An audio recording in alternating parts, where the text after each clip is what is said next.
the idea that the players would essentially, during this unprecedented time, have to isolate themselves away from their families for potentially several months. What would be your best guess as to how the players would react to something like that? Well, I think right now, Greeny, good morning. Everything is so fluid, right? And we make plans and God laughs right now. So I think there are no bad ideas. I think to start thinking as a player, preparing for the earliest time possible is the greatest thing we can do.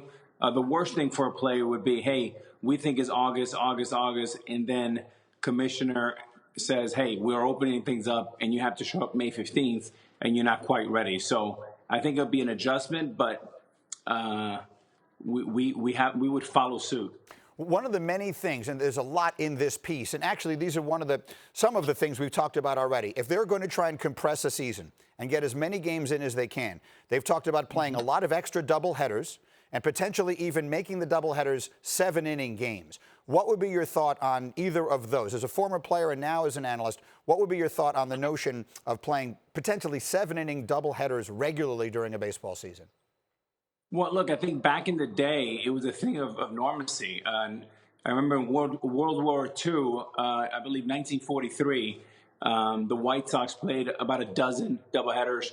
1962, the Mets played 30 on their first year in Major League Baseball. So back in the day, it was something that we did all the time. As far as the 7 innings, the only adjustment I would always make sure that I have an extra pitcher or two, because we want to make sure that while we're trying to expedite the season, we don't put the players in harm's way.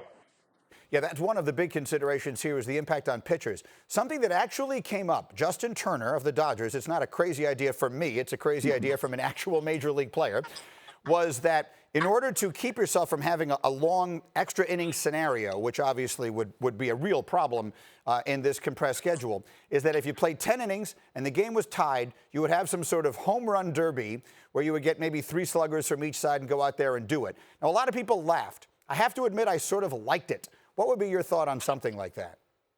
Greeny, in 2020, I love everything. The one thing we have to signal to the world, if you're a traditionalist, Major League Baseball is not for you. If we have any naughty, disruptive, crazy idea, make it happen this year. Try everything, pilot everything, open up the floodgates, open up the batting cage, mic players every single game. Put their best foot forward. The fans want to see more. They want to hear more. And JT Turner always has some great ideas. Why not? I like it. Let it fly. Yeah, I'm glad to hear you say that, and I wonder how other players would react. What are you hearing from players? You obviously, those of us who follow you on Instagram, we see you're playing a lot of wiffle ball out there with the family. I'm sure you're also talking to a lot of players. What are you hearing from players around the sport about where their heads are right now relative to return? Green, I've been talking to players, owners, coaches, managers, and everybody's concerned. This is so fluid. The science tells us something differently every day. The stock market is going up and down. And I think that's how emotions are right now, up and down. Everybody has concern that they don't lose a loved one, and we just don't have enough information and data about this horrific disease. So I think right now everybody's trying to stay in shape. I have friends that are swimming a couple miles a day. I have a lot of friends that are running sprints, and I have friends that are actually playing catch with their wives and their siblings. So, Greeny, in a world that people say that baseball's too long, I beg to differ. I would love to have a 5-hour game to watch tonight. I have some of my friends that are gambling on Korea basketball and table tennis. So we need baseball. We need sports badly. I agree. I was just making a similar comment yesterday.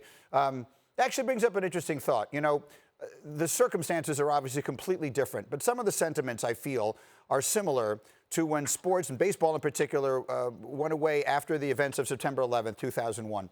And I did an entire special on ESPN about the role that sports played in the recovery from that. I just wonder, as you sit and you consider the role that baseball might play in our nation's recovery from this pandemic, whenever and however that happens, what thoughts go through your mind? Well, I remember, September 11th and what a devastating moment that was for this country. But I'll never forget President Bush. No matter what political side you are, to see him up there throwing the first pitch to Greeny, another Greeny catching the ball, who was a backup catcher for the Yankees. It was so courageous. Obviously, the Mike Piazza home run. These are moments like great movies that will never go away. There's the president throwing an absolute strike, a thing of beauty, and you had 60,000 people with a beautiful ovation.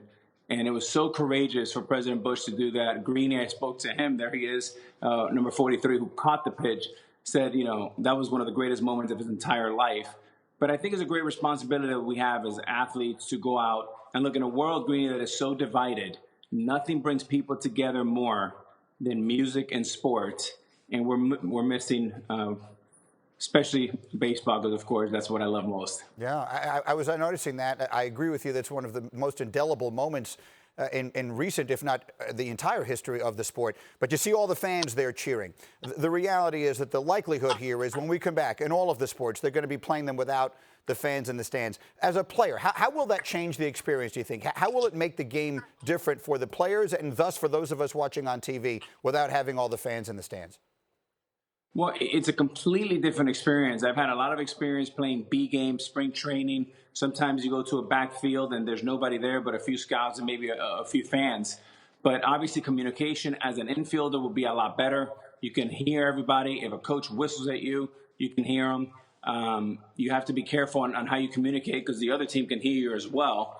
I think it'll be fine for television, but on the field, it'll be just like a spring training game, and I think players will adjust nicely. I think players want to play and fans want to watch.